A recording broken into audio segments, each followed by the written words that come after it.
So hey everyone, in this video we are going to display a button to save a property for the user. Okay, so users should be able to save a property, so whichever the property user shortlists. Okay, so we will be displaying a small heart icon over here, such that when the user clicks on this, so the heart will turn red, which means that the property is saved. Okay, and after this we can just show within this drop down saying that we can just add another item over here called saved properties. So when you click on that, it will open a page for saved properties and it will list all the different properties that the particular user only has saved. Okay, so we are going to implement this feature in this video. Okay, so in the next video we will be listing all the saved properties by creating on this. So in this video we are just going to work on the implementation of this save button icon. Okay, and also a record to save properties for the particular user in the database. Okay, so let's get started.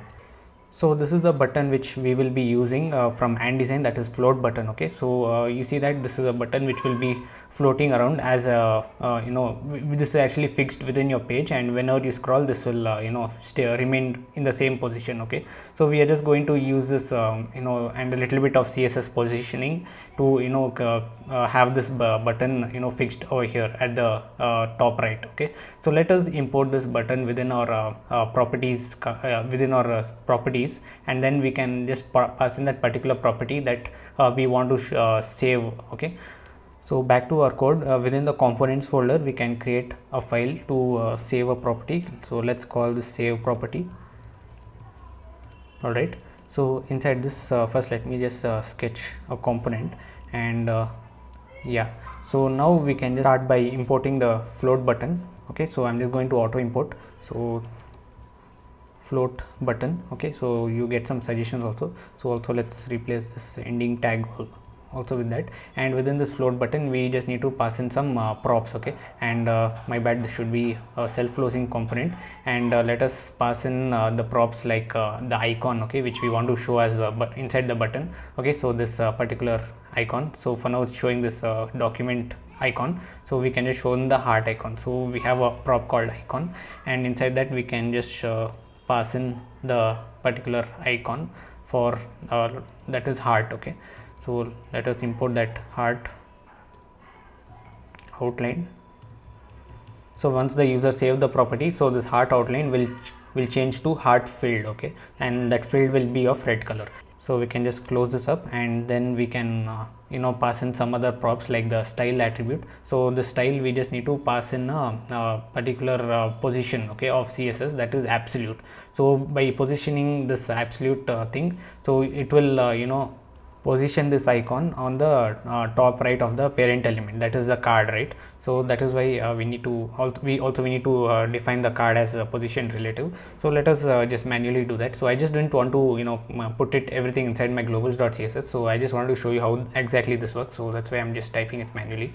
So the style attribute should come after this, and inside this we are going to set the position to absolute.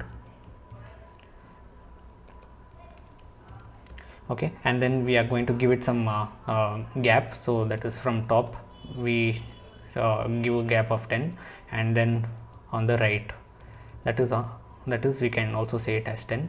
Okay, so just some gap so that it just doesn't stick to the corner. And once we save that, also we need to import this button, okay, from Andy. So that is coming from Andy icons. So import this button from @Andy/icons.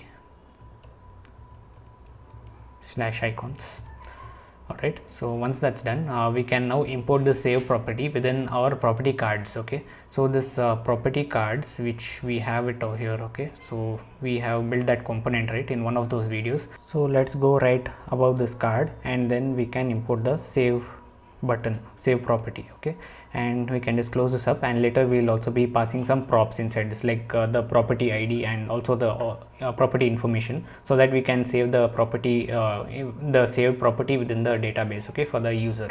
So let us just check now what do we actually get within the UI.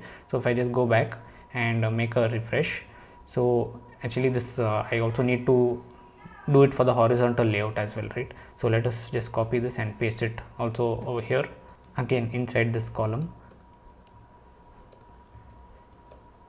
All right, so with that saved, we can just now go back and just try to refresh. we should see that we have this heart button over here. Okay, and yeah, that looks good. And also maybe we need to give it some position. I just gave a right over here, so there is some, for some reason there is some margin on the left and the right, so we just need to see what is wrong actually. So there is some default padding for the cards, so we can just provide some extra margin on the right. Okay, so let us go back to the save property, and instead of 10, let's make it 20. Okay, so now if we go back, and we should be able to see some margin. Okay, so that looks good. And now let us go and do the functionality to actually save a property. Okay, so now let us go ahead and create a server action to, in order to save a property to our database. Okay, so just to remind you, we have created this schema.prisma for the user, right? User also, right? So we also have a property called saved properties. So this is an attribute which contains an array of this property type. Okay, so which means that we can whenever we save a property, so this will get added on to this array. Okay, so this is a one to many mapping. Okay, so a user can save many properties. Okay, so we are going to leverage this feature and create the server action. Okay, so whenever user clicks on the save button, okay, so let's say I click on save button for this property, Riverside Cottage. So this id will be sent to the server action, and then along with the logged in user's id, and then it will go ahead and save the property id. Okay, so just the id into this table along with the which user exactly has saved this property, right? I hope that made sense. So now let's go to our actions file, and then create a server action to save a property. So I'm just going right below the post property and create a function over there. So let us first create a function which is sync, and let's call this save property, and this is going to take in the property id. Okay, and the user, the any unique attribute of the user. So I'm just going to consider the email. Okay, so email is also of course unique, and also if you want, you can consider even id. So email actually made more sense to me, so let's go with email, and this is going to be of type string, and also the property id which is going to be of type number. Alright, so within this function body, we are going to open a try catch in order to handle promises, and inside this try block, let us define a variable called user. So first we are going to find in the user, okay, which we are based on this email that is provided. So if the user doesn't exist, then we are just going to terminate this function by throwing an error.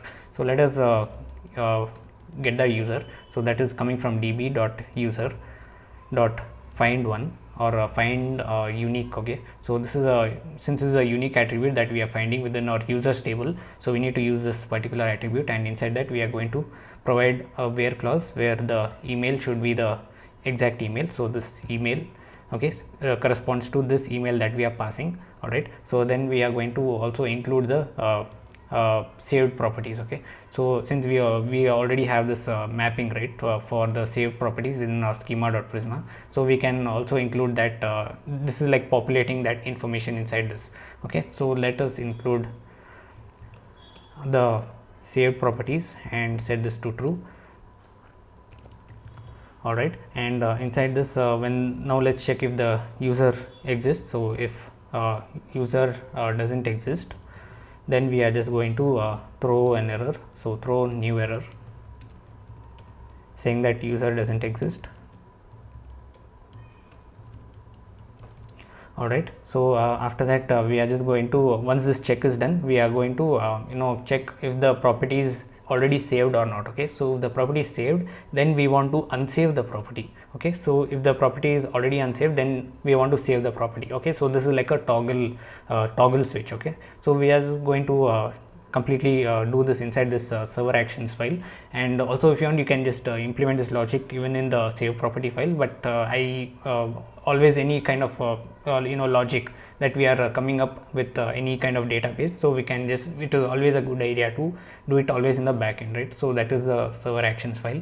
So let us create a variable called property saved, or we can call this is property saved. All right, so that would make more sense, and set this equal to user okay, so this user that we get, and we see the saved properties, okay, and then we go inside that and we use the sum attribute, okay, so sorry, the sum operator within arrays, okay, so we can just check if any of the property is already saved. So property, which for each property, okay, and then we check the property id, okay, so the property id, property dot id, if that is equal to the property id that we are passing in. Basically the user wants to save the property, okay, so property id like so. And now let's check if the property is already saved, then we want to unsave, then again vice versa. So let us update the user details. So let's store that in a variable called updated user and set this equal to await user, sorry, db.user. Then we are going to update, okay, so update is a method which we can call for updating any entries within our database in MySQL or in Prisma. So then we are inside that we are going to say for the email, okay, and then the main part is the data, okay, so the data which we are going to pass in is the saved properties, okay, so we are going to say saved properties, and we are just going to check, do a conditional rendering over here saying that if this particular thing is true, then we are going to call the connect and disconnect from Prisma, okay, so this will actually return true or false value, okay, for the sum operator in arrays. So it will check that if the property id is existing within the saved properties array within our database. So let's check if the property is already saved. Then we want to use a operator called disconnect, okay, disconnect, and then we just want to say that the id, so we want to disconnect the id of the and pass in the property id, all right, and then finally we are going to connect the id if the property is not saved, okay, so connect and set the same to id, that is property id, okay.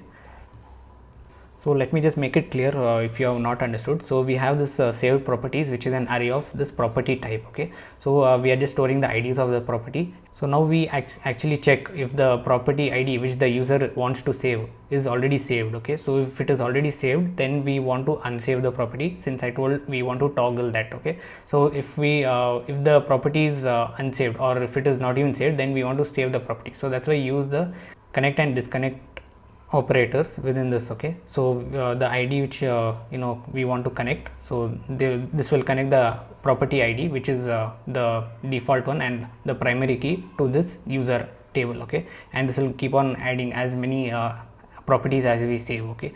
So I hope that made sense, and I hope that's clear. So now let's go back and let's catch the error over here by saying that console.error,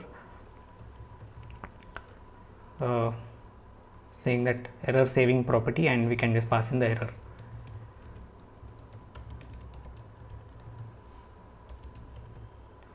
All right, so once this catch is done, so finally let us return this updated user, okay. So this updated user which we can just collect within our save property and just show the status if the property is either saved or unsaved. So let us give this within a return statement, and inside this we are going to say that status is set to if the property is already saved, okay. So then we want to say that it is unsaved. So when we click on that button, and if the property is already unsaved, then we want to say saved, okay. So let us say property saved,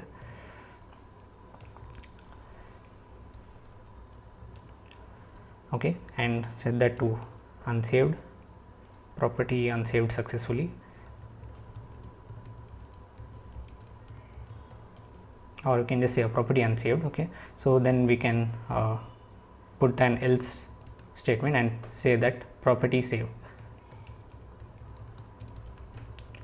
All right, so that's done, and now let us also pass in the user, okay. So I actually almost forgot the updated user, okay. Okay, so now let's go back to the save property and receive the property details from the property cards, okay. So this button which we are using within our save property is we are embedding inside this property cards, right? So we also need to know which property are we exactly saving. So let us pass in the property prop and set this equal to the property. Okay, so entire the property object. Okay, so let us now receive that within our save property. So property, which is going to be of type property, and inside that we can say the define the type, that is property with images, right? So we can auto import that, and this should be property. Okay, so once that's done, and we can also we also need to do the same for this as well, for the vertical layout.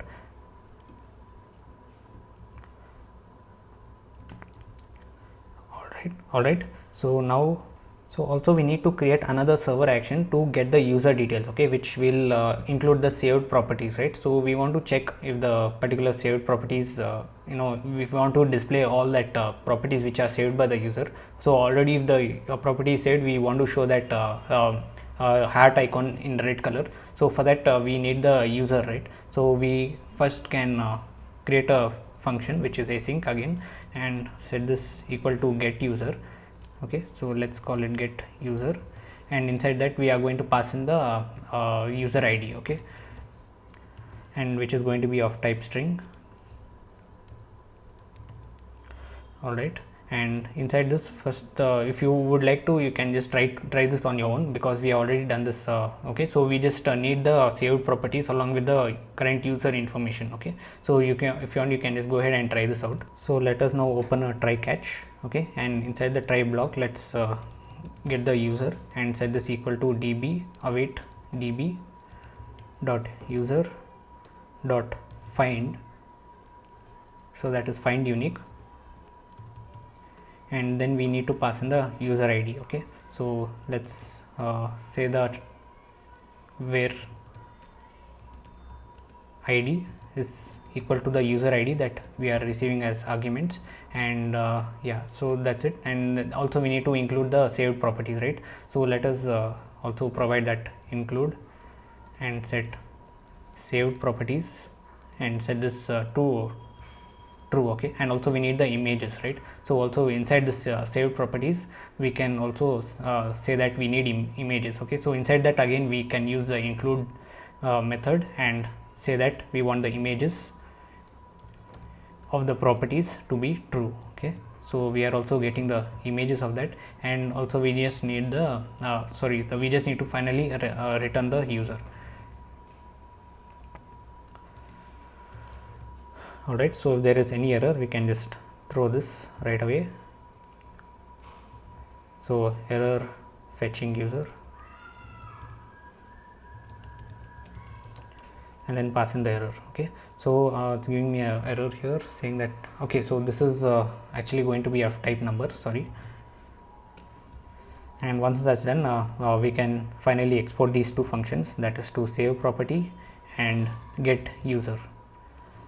Okay, so once that's done, we can just save this and go back to a save property, and now we can get the logged in users information. Okay, so how do we get that? By from the use session hook, right? So whichever the user is logged in, so we get that ID and fetch the user details and check that if the user, what are all the properties the user has saved, and then we can just show the appropriate icon. If the users already saved the image, then we show a filled icon, if not just outlined icon. Okay, so now let us destructure the data. So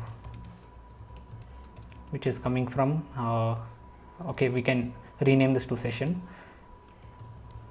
and then this is coming from the use session hook. Okay, all right, so now inside the session we our user ID is contained. Okay, so whichever the user is logged in, so we can just make use of a use effect hook. Okay, so and also this is a hook, so this only runs on the client side, so we need to mark this as use client, and let's create a use effect and say that within this use effect it has to run a function to get the user properties. Okay, so to let's call this let's create a function to fetch user properties. All right, and within the dependency we can pass in the session. Okay, so whenever the session changes, we need to refetch the user. So let us create the function to fetch user properties, and this is going to be async. So let us check if the user is actually logged in. So let us put a if session dot user, and if that exists, then we want to create a variable, let's say user, and then we want to fetch the user. So get user, and this is a function that we just created, so let's auto import that and then pass in the session dot user dot id. Okay, so the id which we already inserted within this user object in one of those videos, so that is coming from session dot user dot id, and this is will be in the form of a string, so we just need to convert that to a number like so. Let us now check if we get the user details. So if user, then we want to set a state and then save all the saved properties of the user inside that state. Okay, so let us create a state over here called saved properties and set saved properties.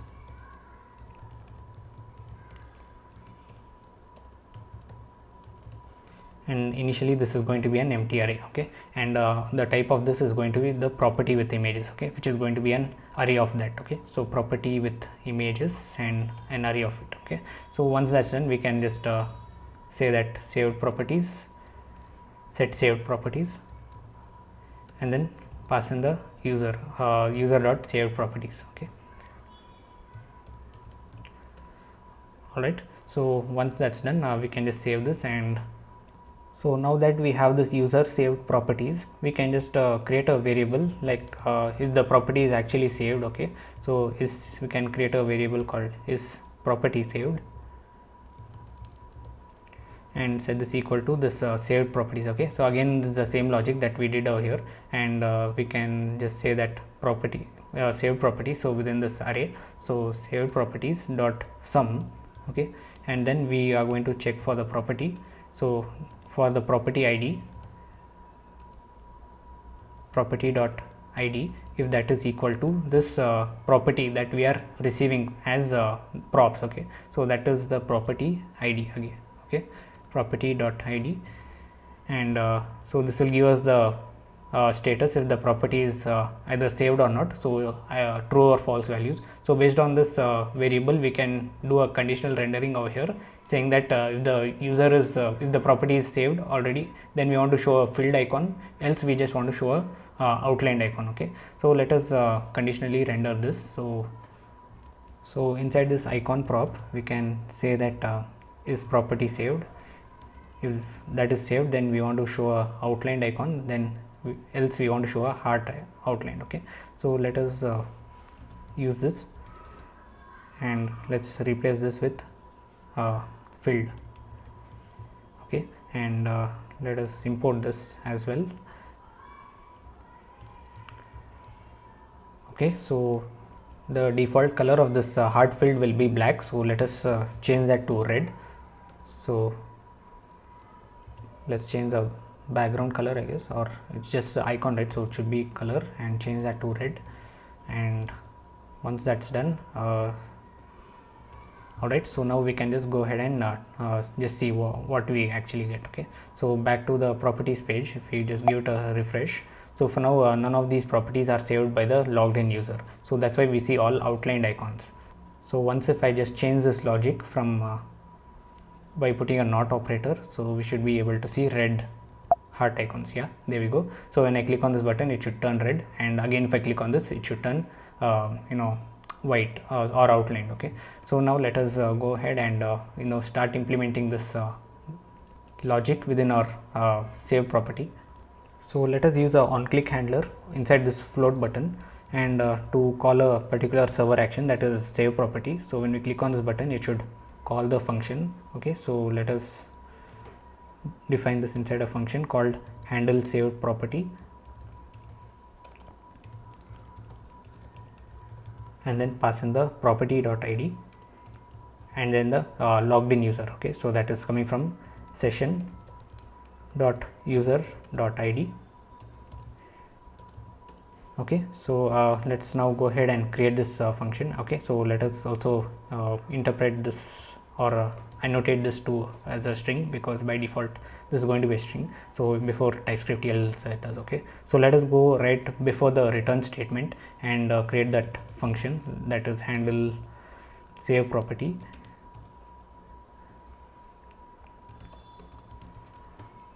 So this will receive the property ID and the email. Alright, and let's turn this to an async function. Okay, and let's annotate this to the types of number and string. Alright, so inside this function now we are just going to check if the email exactly or already exists. Okay, so if email doesn't exist, then we do not know which user has signed in, and we just want to show an alert saying that you need to sign in to save a property, like that. Okay, so let us use a if here, and if no email, then we want to return by saying that the show message, which we actually created a flash messages within our last video, so we are just using that within this component here. So show message, and we also need to import that. So const show message, this is coming from the custom hook that we built, use message, and then we just need to call that, and within this we just need to provide the message and the variant of that. So let's say please sign in to save properties. Okay, so and then pass in the variant of info. Alright, so that's done. Now once the user is logged in, we can just open a try catch and then make a call to the server action. Okay, so let us first get the status of this. So status, and then the user, right? So let us call the save property user server action. Okay, so that is auto imported, and then we just need to pass in the property ID and the user email. Okay, so let's pass in the property ID and then the email. Alright, so once that's done, so after that we can show saying that the property is saved or unsaved successfully. So we get that within the status variable. So let us use again the show message, and then pass in the status and then the variant. Okay, so that is success. Alright, and I guess we don't need user for now, we might need it later. So after that, let's catch the error by again showing the message saying that error saving properties.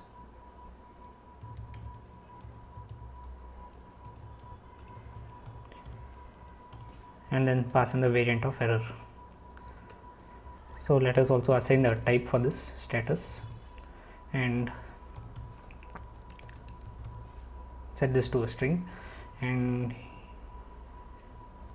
so it is giving a TypeScript error saying that status can either be undefined or it can be defined. So what we can just do is we can replace this and check if the status exists on this. So first let us create a variable called response and put this over here, and now we can just check if the response.status exists, and then we are going to show this message. Alright, so once that's done, we can now, sorry, this should be response.status, and yeah, so now we can just go ahead and test this out. So one final thing I forgot to do is to refetch the properties. Okay, so we need to call this fetch user properties once again once we save this property. Okay, so that we get the latest user saved properties. So let us call this function again, so that is fetch user properties, and yeah, that's it.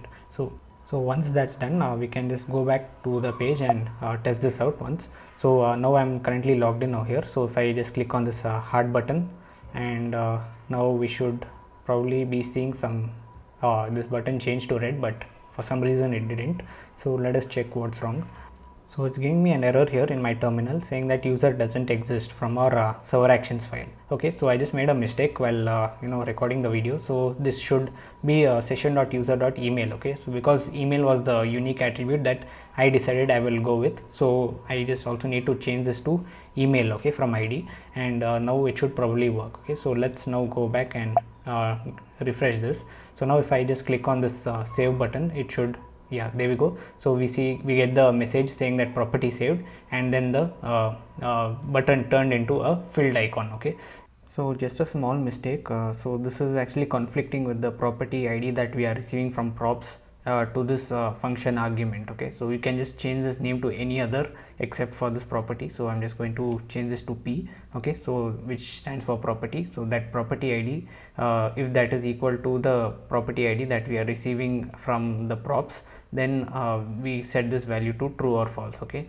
so with that change made, we can just go back to our application now, and we see that only for this particular property do we see the property saved. Okay, and also if we go back to the database, we should be able to see this particular property being added to our saved properties. Okay, so when you go visit your database, you should be able to see a particular table for the user saved property. Okay, so this is not an actual table, so that's why you see an underscore over here.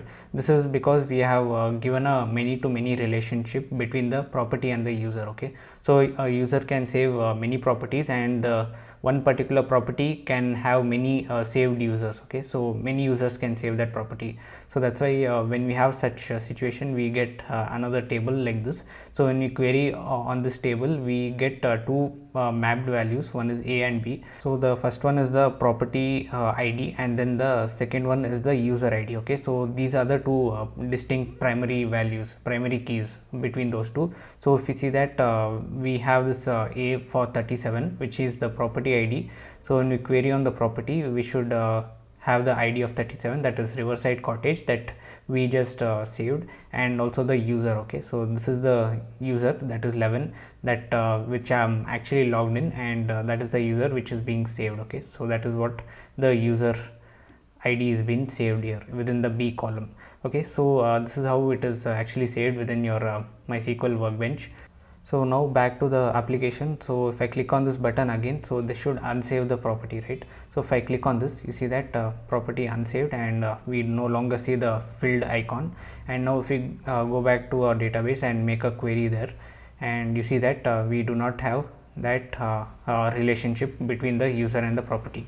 Okay, so this is because we use the connect and disconnect operators within the Prisma, and that is why we are able to do this. Okay, so I guess that's it for this video. So in the next video, we are going to list all the saved properties by the user by creating a nav menu here between this icon, so saying that saved properties, and we are going to list all the different properties just like this, and we will be doing all of that in the next video.